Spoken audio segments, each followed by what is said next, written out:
2 முட்டாளாடுகள். ஒரு காட்டுப்பகுதியில் ஒரு வெள்ளை ஆடு நடந்து போய்கிட்டு இருந்துச்சான்.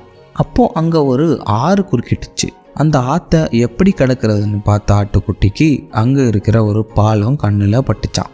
உடனே பாலத்து வழியாக நடக்க ஆரம்பிச்சுது. அப்போ தான் பாலத்தோட அடுத்த முனை வழியாக ஒரு கருப்பு ஆடு நடந்து வந்துக்கிட்டு இருந்துச்சான்.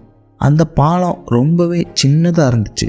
ஒரே நேரத்தில் ஒரே ஒரு ஆடு மட்டும்தான் அதில் நடக்க முடியும். அந்த அளவுக்கு அந்த பாலம் சின்னதாக இருந்துச்சான். உடனே வெள்ளை ஆடு சொல்லிச்சான், ஏ கருப்பு ஆடே, நீ கொஞ்சம் நில்லு, நான் இந்த பாலத்தை தாண்டினதுக்கு அப்புறமா நீ தாண்டுன்னு சொல்லிச்சான். இதை கேட்ட கருப்பாடு சொல்லிச்சான், நான் தான் இந்த பாலத்தை முதல்ல பார்த்தேன், அதனால நீ நில்லு, நான் போனதுக்கு அப்புறமா நீ வா அப்படின்னு சொல்லிச்சான். இதை கேட்ட வெள்ளை ஆடு, நான் தான் இந்த பாலத்தில் முதல்ல நடக்க ஆரம்பித்தேன், அதனால நான் தான் இந்த பாலத்தை முதல்ல கடப்பேன்னு சொல்லிச்சான். 2 ஆடுகளும் இப்படி சண்டை போட்டுக்கிட்டே பாலத்தோட நடுப்பகுதிக்கு வந்துச்சுங்க. அப்போ 2 ஆடுகளும் ஒரே நேரத்தில் பாலத்தை கடக்க நினைச்சப்ப கால் நழுவி 2 ஆடுகளுமே ஆத்துக்குள்ள விழுந்துருச்சுங்க.